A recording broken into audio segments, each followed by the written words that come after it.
오늘은 포도원의 그 농부에 대해서 가르치신 그 예수님의 비유를 가지고 말씀을 나눠보려고 합니다. 미국의 윌로우 크릭 교회가 있는데요, 거기에 담임 목사님이 빌 하이블스라는 목사님입니다. 그 목사님이 책을 한 권 쓰셨는데, 리더십이라는 책에서 그 교회에서 그 교회 리더를 세울 때 세 가지 조건을 본다라고 합니다. 첫 번째가 성품이고요, 이 성품은 이 신앙에 포함되어 있는 믿음을 나타내기 때문에 그렇다고 합니다. 둘째로는 조화, 그리고 세 번째로가 이제 능력이라고 합니다. 성품은 사실상 믿음에서 나오는 것입니다. 하나님 앞에 자기 죄를 완전히 회개하고 거꾸로짐으로 다시 거듭나서 일어난 사람은 그 성품이 좋다라는 것이죠. 그리고 그 성품이 좋으면 다른 사람들과도 조화를 잘 이룰 수 있다라고 합니다. 그래서 그 빌 하이블 목사님께서 이렇게 말씀하시는데, 저와 함께 사역한 여러 동역장 중에 성품이 좋은 사람 치고 조화를 이루지 못한 경우는 없습니다, 이렇게 얘기해요. 즉 믿음이 좋으면 조화도 잘 이룬다라는 것이죠. 반대로 다른 사람과 조화를 이루지 못하는 사람은 성품, 즉 믿음이 좋지 못함을 또 이야기한다라는 것이에요. 그래서 빌 하이블 목사님은 이 성품과 조화를 하나로 생각하고 그 다음이 이제 능력이라는 거예요. 보통 많은 사람들은 리더를 세울 때 능력을 먼저 보는데, 능력을 먼저 보는 것이 아니라 성품과 그 믿음과 조화할 수 있는 그것들을 먼저 보라는 것이죠. 그가 말하기를요, 성품이 좋고 능력이 모자란 사람과는 같이 일을 할 수 있대요. 그러나 반대인 사람은 함께 일을 하기가 어렵다라는 거예요.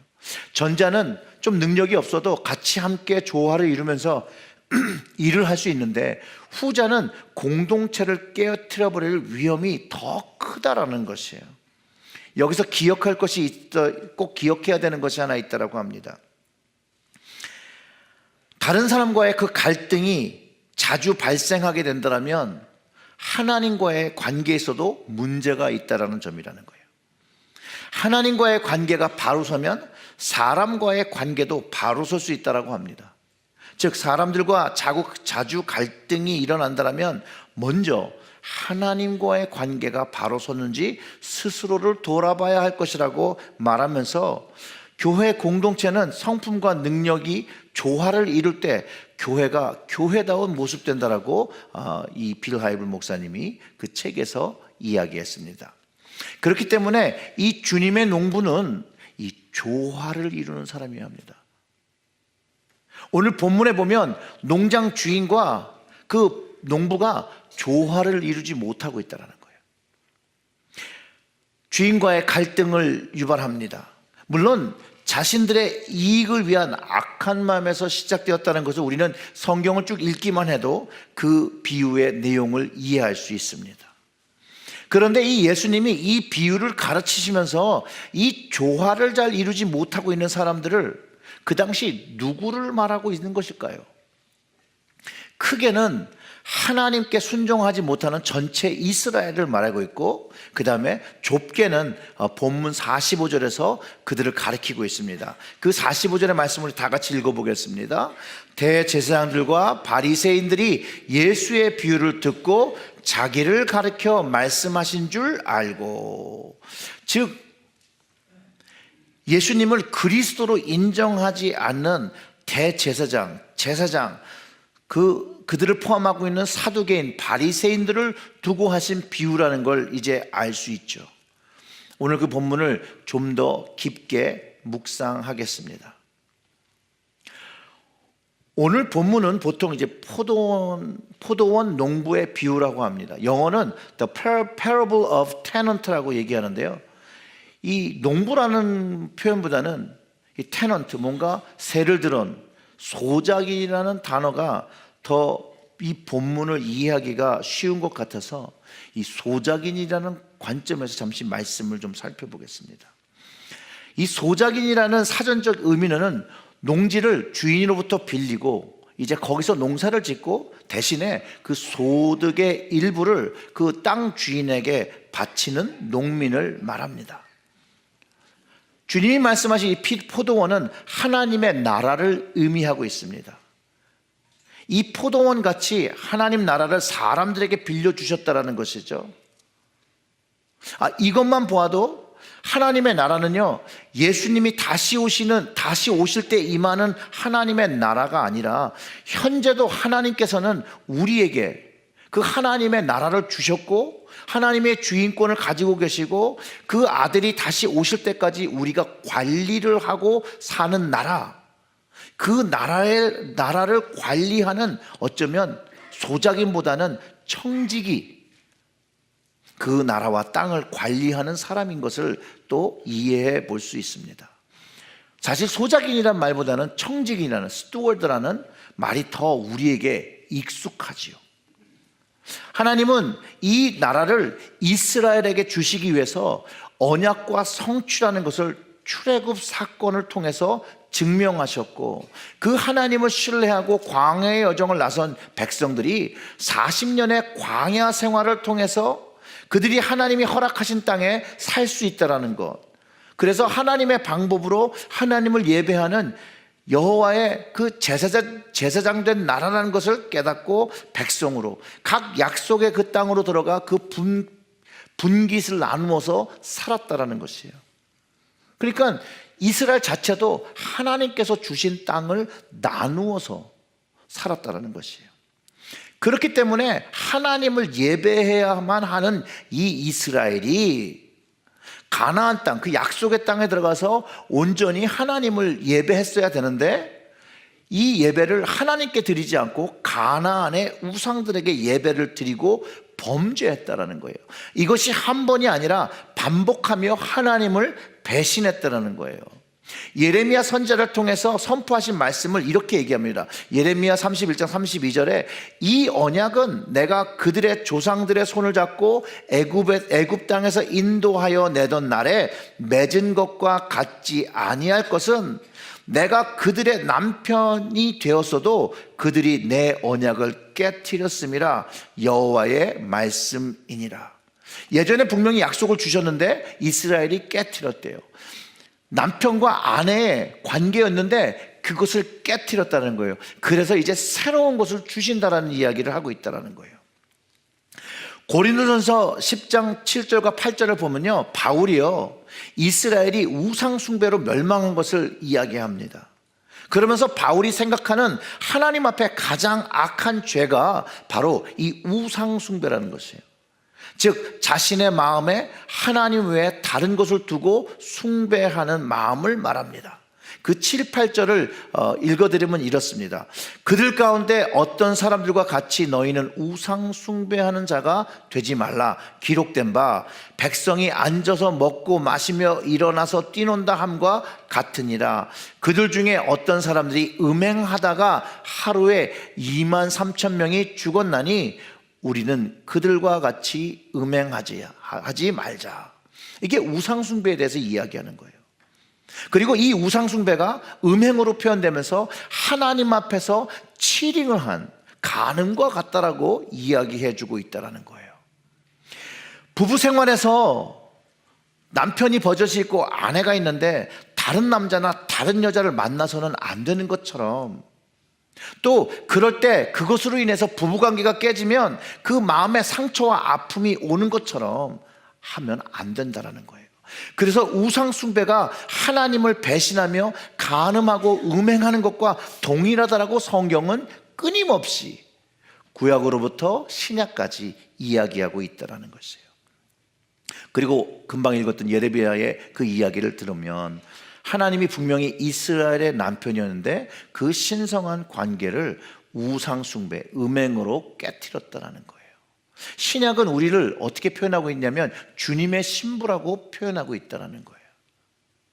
신약의 백성들은 다 주님의 신부로서 주님을 남편 대 신랑 대신 주님을 바라보며 사는 관계라고 우리의 언약 관계를 그렇게 표현하고 있는데, 주님께서 이 부분을 이 농부의 비유를 통해서 말씀하시고 있다는 것이에요.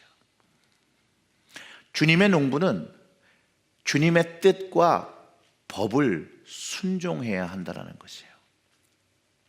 하나님의 청지기, 하나님의 소작인, 그 청지기와 소작인인 이스라엘은 자기 마음대로 살 수가 없습니다. 부부도 결혼을 하고 나면 마음대로 살 수 있나요? 마음대로 살 수 없는 거잖아요. 똑같다라는 거예요. 하나님과 언약을 맺으며 살면 마음대로 살 수가 없어요. 그 법과 관계 속에서 살아야 한다는 거예요. 근데 그걸 깨트렸다라는 거예요. 그 본문의 시작 33절을 보면 다른 한 비유를 들어 한 집 주인이 포도원을 만들어 산 울타리를 두르고 거기에 즙자는 틀을 만들고 망대를 지어 농부들에게 새로 주고 타국에 갔더니, 즉 뭐예요? 이 포도원을 만든 주인이 있다라는 거예요. 그 소유주가 있음을 얘기하고 그 땅을 이스라엘에게 주신 이가 바로 하나님이라는 거예요. 그런데 이 이스라엘이 하나님의 주권을, 그 소유권을 인정하지 않는다는 거예요. 그래서 비유는 금전적인 방법을 통해서 하나님과 이스라엘이 그 관계를 깨어졌다는 것을 표현하는데, 이건 예수님이 너무나도 우리가 쉽게 이해할 수 있도록 비유를 해주신 거죠. 소작인이 땅으로부터 주인을 받아 경작하면 그 소출을 주어야 한다는 것이죠. 이스라엘이 하나님으로부터 받은 그 언약과 그 사랑과 그 땅을 생각한다면 하나님께 드릴 것이 있는데, 그게 그 사랑과 예배라는 것이죠. 열매라는 것이죠. 그 34절부터 39절의 말씀을 이제 천천히 읽어보겠습니다. 그 34절을 보면 열매 거둘 때가 가까움에 그 열매를 받으려고 자기 종들을 농부들에게 보내니 농부들이 종들을 잡아 하나는 침이 때리고 하나는 죽이고 하나는 돌로 쳤거늘 다시 다른 종들을 처음보다 많이 보내니 그들에게도 그렇게 하였는지라. 후에 자기 아들을 보내며 이르되 그 아들이 내 아들은 존대하리라 하였더니, 주인이 이런 생각을 가지고 아들까지 보낸다는 거예요. 사실 이 비유의 주된 이야기는 마땅히 드려야 할 열매를 주인에게 주지 않고 그 주인의 종들이 자기의 것을 취하기 위해서, 자기의 것으로 취하기 위해서 그 종들을 먼저 때리고 죽였다는 거예요.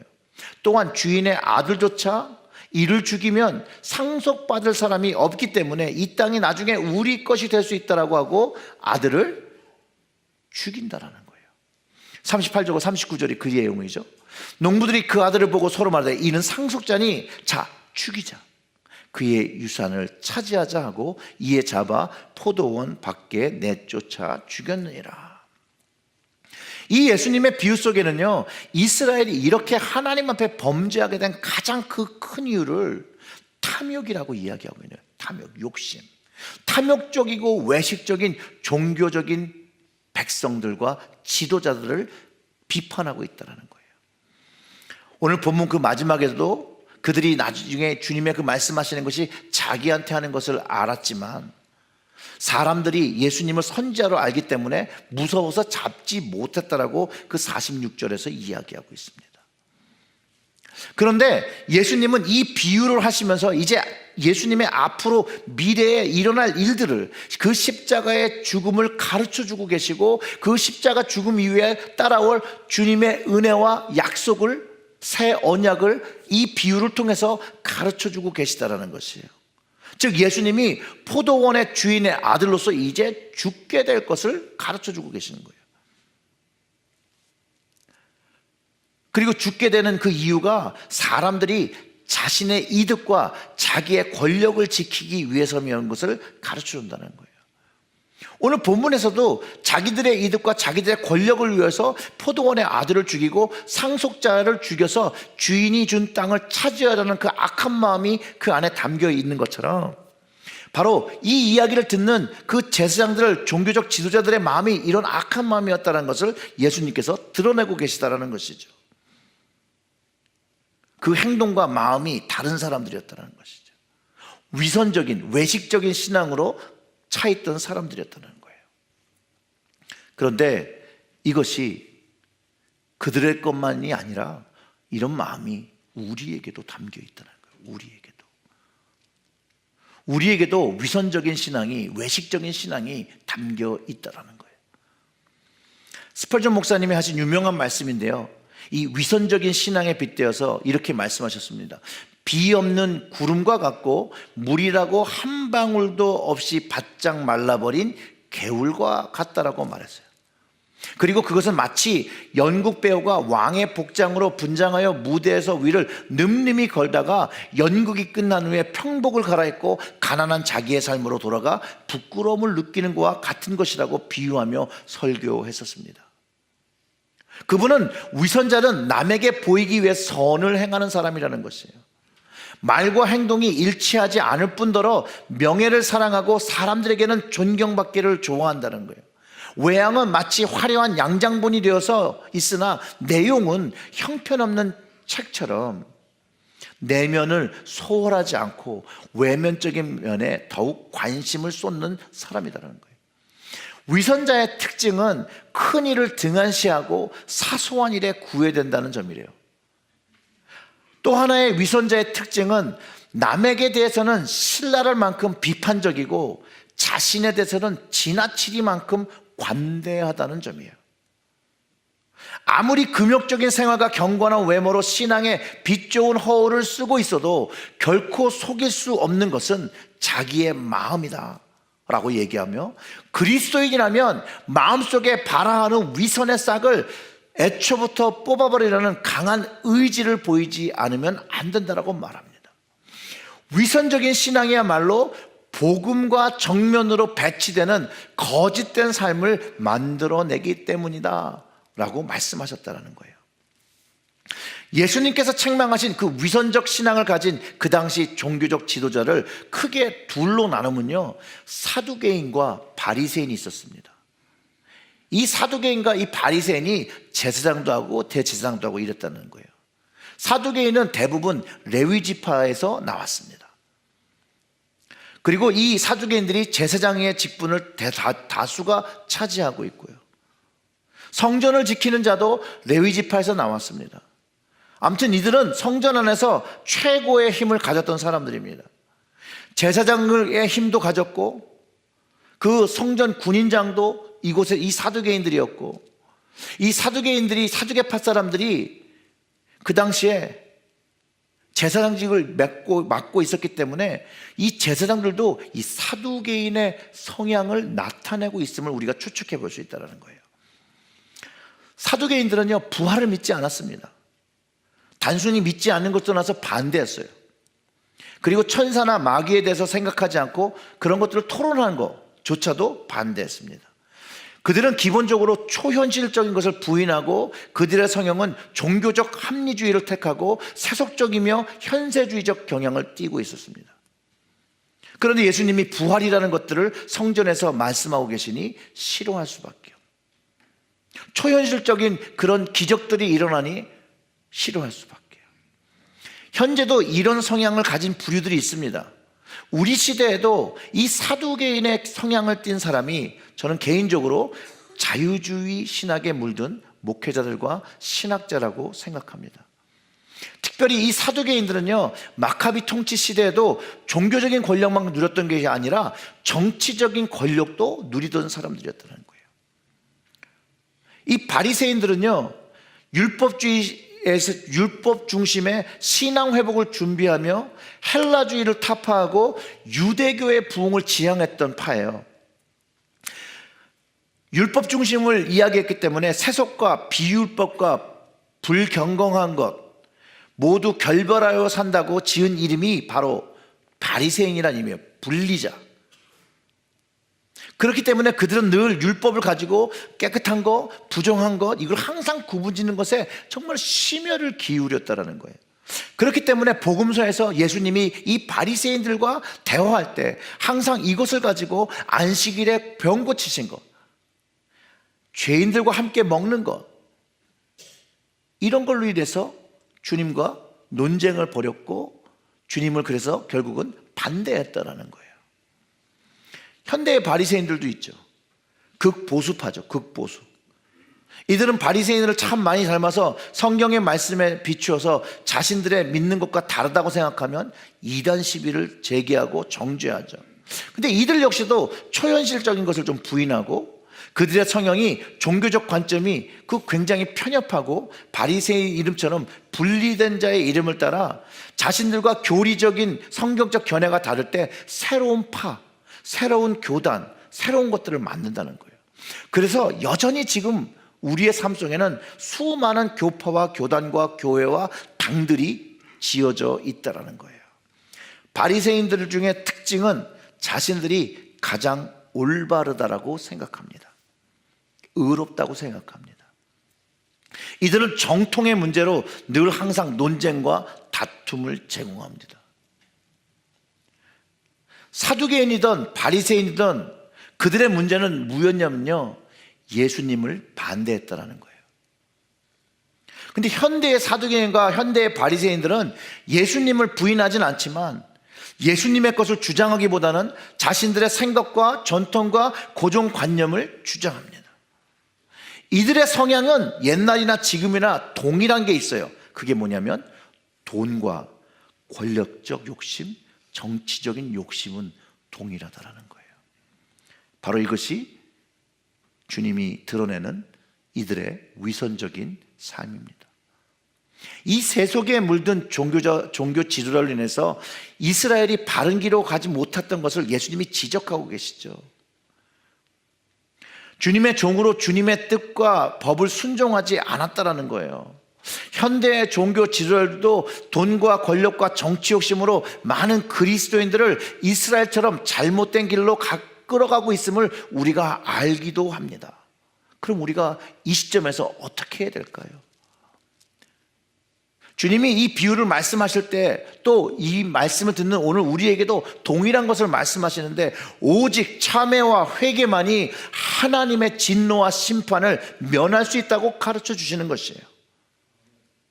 주님께서 그 당시 종교 지도자들에게 하나님의 진노와 심판에 대해서 선포하시며 이렇게 물어보셨다는 거예요. 그러면 그렇게 한 포도원 주인이 돌아오게 된다면 그 농부를 어떻게 하겠느냐? 라고 이야기하니 41절에 그들이 말하되 그 악한 자를 진멸하고 포도원은 제때의 열매를 바칠 만한 다른 농부들에게 새로 줄지니이다. 주님은 분명히 그 하나님을 반대하고 하나님께 불순종하고 살아가는 그 이스라엘들에게 심판이 있음을, 그 악한 농부는 진멸당한다라고 선포하셨다라는 거예요. 하나님의 것을 자신의 것으로 여기고 자기 생각과 자기 마음대로 살아가는 사람들에게 심판이 있다라고 이야기하셨다라는 거예요. 또한 자기 것을 지키고 유지해 나가기 위해서 그 아들을 핍박하고 죽인 사람들이 멸망에 이를 것이라고 예수님이 선포하셨다라는 거예요.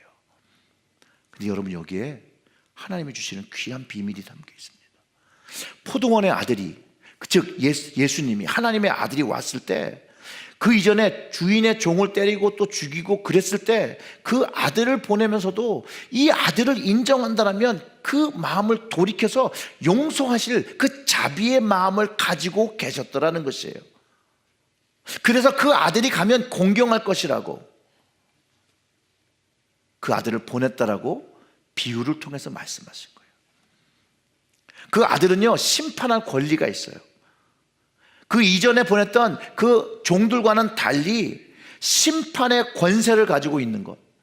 주님은, 그 아들은 소출을 받고 안 받고의 문제가 아니라 그 문제를 해결할 수 있는 상속자를 보냈는데, 주님의 비유를 통해서 보면 이스라엘 백성은 그 맺은 언약을 파기하고 그리고 그 아들을 죽이게 되는 멸망의 심판을 받아들였다는 거예요. 시간 문제라는 거죠. 이제 주인이 정하고 심판하고 멸망시킬 시간이 돌아온다라고 얘기하고 있다는 거예요. 그 주님이 가진 권세에 대해서 요한복음이 5장 22절과 23절에 이렇게 얘기합니다. 우리 다 같이 읽어보겠습니다. 아버지께서는 아무도 심판하지 아니하시고 심판을 다 아들에게 맡겼으니 이는 모든 사람으로 아버지를 공경하는 것 같이 아들을 공경하게 하려 하심이라. 아들을 공경하지 아니하는 자는 그를 보내신 아버지도 공경하지 아니하느니라. 아멘. 자, 보세요. 이 심판의 권세를 그 아들에게 주셨어요. 근데 예수님이요, 그 권세를 가지고 심판하지 않으셨다는 거예요. 외려 주님은 십자가에서 죽음을 선택하셨다. 그리고 그 십자가에서 그 고난을 받으시면서 하나님께 이렇게 간청했잖아요. 용서해달라고. 그 십자가와 부활의 능력으로 하나님의 아들을 공경함으로 다시 하나님 아버지를 공경하기를 원하셨다고 저는 믿습니다. 이것이 성경이 이야기하는 이야기죠. 예수님은 자신이 심판의 권세가 있더라도 한 영혼을 더 구원하시기 위해서, 영생을 주시기 위해서 그 십자가에서 인내하실 것을 미리 얘기해 주셨고, 여전히 그들이 예수님을 죽일지라도 그들을 용서하시고 그들을 하나님께로 인도할 것을 이 비유를 통해서 먼저 얘기하셨다라는 거예요. 왜냐하면 주님은 모든 사람들이 영생의 열매를 갖기 원하셨다라는 거예요. 주님의 농부는 영생의 열매를 얻어야 합니다. 로마서 6장 19절부터 23절의 말씀이 있는데요, 제가 읽어드릴게요. 너희 육신이 연약함으로 내가 사람의 예대로 말하노니 전에 너희가 너희 지체를 부정과 불법에 들여 불법에 이른 것 같이 이제는 너희 지체를 의에게 종으로 들여 거룩함에 이르라. 너희가 죄의 종이 되었을 때에는 의에 대하여 자유하였느니라. 너희가 그때 무슨 열매를 얻었느냐? 이제는 너희가 그 일을 부끄러워하나니 이는 그 마지막이 사망임이니라. 그러나 이제는 너희가 죄에서 해방되고 하나님께 종이 되어 거룩함에 이르는 열매를 얻었으니 이게 뭐라고요? 마지막은 영생이라. 같이 읽어보겠습니다. 23절. 죄의 삭은 사망이요 하나님의 은사는 그리스도 예수 우리 주 안에 있는 영생이니라. 이게 주님의 은혜라는 거예요. 주님은 끝까지 이 비유를 통해서 마지막 가르쳐드리고 싶었던 것은 바로 용서함이 있고 이 영생함이 있다는 거예요. 우리는 다 하나님의 영광에 이르지 못하는 죄를 지었지만 주님의 이 은혜로 말미암아 우리는 사망에 속한 사람이었지만 마지막이 영생이 될 수 있는 기회가 있다는 것이에요. 하나님은요 이스라엘에게 사망을 선포하세요. 그런데 예수님은 이 사망의 선포를 생명으로 바꾸십니다.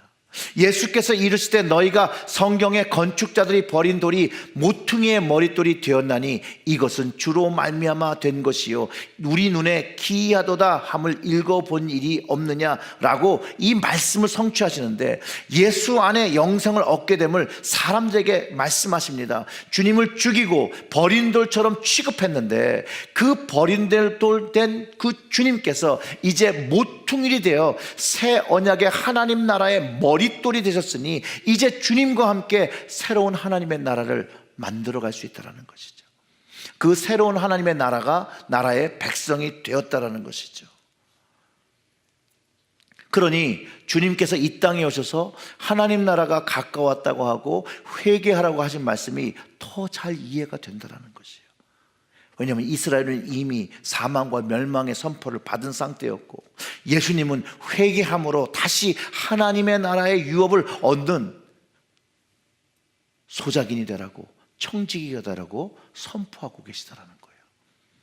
그 회개를 요구하고 그 회개에 대한 합당한 열매를 맺으라고 하시고, 마태복음 21장 43절의 말씀은 그러므로 내가 너희에게 이르노니 하나님 나라를 너희는 빼앗기고 그 나라의 열매 맺는 백성이 받으리라, 이렇게 말씀하셨더라는 거예요.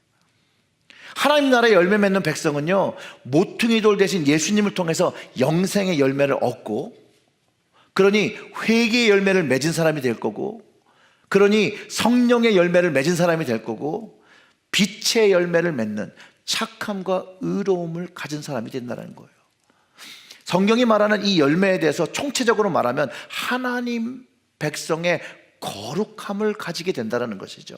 하나님 백성으로 다른 점, 구분되는 점, 구분된 삶, 세상에 있는 사람들과의 다른 삶이 있어야 함을 이야기한다는 것이에요. 그렇지 않나요? 하나님을 믿으면서 세상과 다를 것이 없다면 오늘 본문에서 예수님이 책망하신 사두개인이나 바리새인이나 대제사장이나 다를 게 없다는 거예요.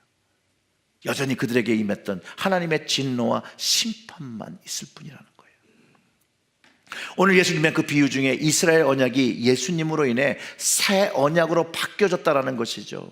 이전에는 하나님께서 민족적인 선택을 하셔서 이스라엘을 선택하시고 그에게 그 하나님의 나라를 유업으로 주셨다면,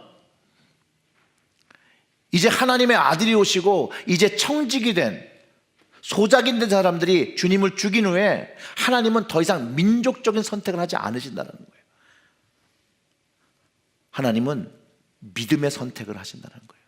예수 그리스도를 존중하며 받아들이는 사람들을 존중하시며 그들에게 새로운 언약을 주시기 시작했다는 것이죠. 예레미야가 예언한 새 언약에 대한 말씀이 예레미야 31장 33절과 34절의 말씀인데요, 이렇습니다. 다 같이 읽어보겠습니다. 그러나 그날 후에 내가 이스라엘 집과 맺을 언약은 이러하니 곧 내가 나의 법을 그들의 속에 두며 그들의 마음에 기록하여 나는 그들의 하나님이 되고 그들은 내 백성이 될 것이니라. 여호와의 말씀이니라. 그들이 다시는 각기 이웃과 형제를 가르쳐 이르기를 너는 여호와라 알라 하지 아니하리니 이는 작은 자부터 큰 자까지 다 나를 알기 때문이라. 내가 그들의 악행을 사하고 다시는 그 죄를 기억하지 아니하리라. 여호와의 말씀이라. 아멘. 오직 하나님의 말씀이신 예수님을 마음에 두고 그 마음에 새기면 그 믿음의 선택을 가진 자들에게 하나님은 하나님의 백성으로 선택하시고 그들이 지은 모든 죄를 용서하시며 기억하지 않으신다는 것이에요. 바로 이것이 십자가의 복음으로 선언되어진다는 것이죠. 우리는 이것을 믿으며 하나님의 자녀되는 권세를 얻는다는 것이에요. 우리의 죄가 사해진다는 것이에요. 이것이 주님께서 지신 십자가의 길이며 십자가의 뜻이며 십자가의 언약이라는 것이에요. 이 언약을 주시기 위해 주님께서 고난당하신 이 사순절을 우리가 기념하는 것이라는 거예요. 앞으로 40일 6주 동안 주님께서 나를 위하여 베푸신 이 십자가의 그 여정을 기억하며 다시 한번 믿음으로 나아가는 거예요. 다시 한번 회개로 나아가는 것이에요. 다시 한번 하나님 나라를 준비하는 것이에요. 다시 한번 성령의 열매를 맺으며 빛의 열매를 가지며 주님을 닮아 의로움과 선함을 가지며 주님 앞에 주님의 자녀의 모습으로 서는 것이에요. 사랑하는 성도 여러분, 오직 주님이 감당하신 그 고난에 동참하시면서 하나님이 기뻐하시는 그 하나님 나라의 청지기, 그 소작인, 그 농부가 되시기를 주님의 이름으로 축원합니다. 다 같이 기도하겠습니다.